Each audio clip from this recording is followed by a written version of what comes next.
there has been a revolution in distribution, Yep. right? We're now reading the paper on our phones, or we're watching 60 Minutes on Wednesday afternoon when we happen to have the time, not on Right. not Sunday at 6 or 7. Right. So that is one thing, and it's difficult to predict where all of that is headed. Right. But there's something else that hasn't changed, and that is the rules of content. Yep.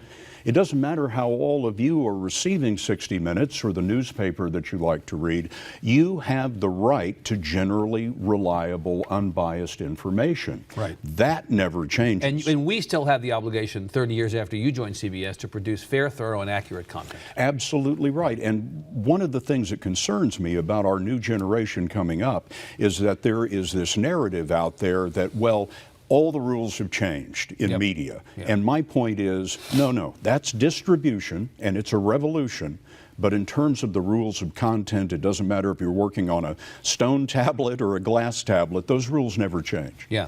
So in that respect, you're still in the same business. Absolutely. Well, the audience responds. You know, the idea that we are in the business of teeing up the things for people in their busy lives that are important enough for them to stop and pay attention to is still true, right? And I thought that the 30 minutes of the evening news was a great way Yeah. to curate the broadcast in terms of hard news and not waste the audience's time. And Yeah. in 30 minutes, we're going to give you everything you needed to know Yeah. today. Now, Norah O'Donnell's doing a really good job as the steward of that great franchise, and you have other people at other networks who are responsible for those. If somebody came back to you now and said, Scott, we want you to come back and do the evening news, would you do it? My wife is sitting here in the audience, Yeah. and so I can't say yes. They might just ask her directly. You know, eliminate the middleman, right? It was an enormous privilege. Yeah. What a privilege Yeah. to be able to do that, to be able to, as managing editor, that the anchoring part was the least important thing I did Right. every day. We spent the whole day figuring out what we were going to Air cover, traffic control, how to right, cover yeah, it, right, yeah. and working on the writing until we went on the air.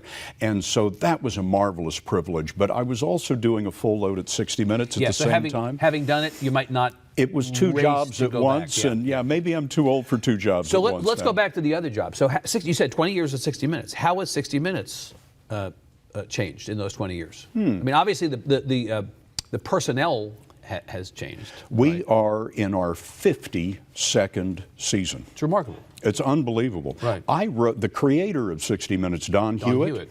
I wrote him a letter when I was 17 years old. I was at the Pizza Hut in Lubbock, Texas, chewing on a slice, and I wrote a silly letter like, gee, Mr. Hewitt, how do you do it? Yeah. And I got a card back from CBS that said, Dear viewer, your letter's been received and a reply will be forthcoming. Well, fast forward 30 years, I'm Yeah. in my first 60-minute screening with Don Hewitt. The lights come up after the story runs, and I said, Don, where the hell's my letter? You never wrote me back. Exactly. Yeah. Apparently, it was more memorable for me than it was for him. Mr. Right, Hewitt. yeah. But so we have been around a long time. Now, to circle back all the way to your question, how has it changed? I would tell you, not a great deal. Yeah. Not a great deal. We are looking for, Don used to tell us, tell me a story and find people who can tell that story better than we can. Right. And those are our guiding principles. We Right. would go into Don's office and we'd say, Don, climate change. We've got to do a story about climate change. And he would say, that's an issue. It's a subject, not a story, right? Tell me a story. Right. And you know, Steven Spielberg is a great example of this. He didn't do a movie called D-Day.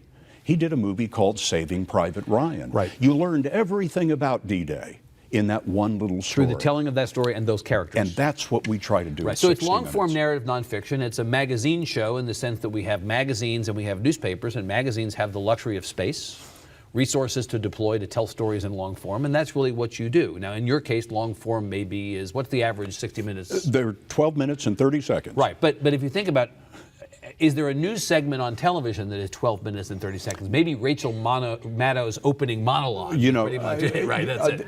PBS does such brilliant work Right. in terms of documentaries. Yeah. But But beyond of this that, kind, really, not, this is not many. it's I mean, what rarity. we're producing are little Yeah. documentaries.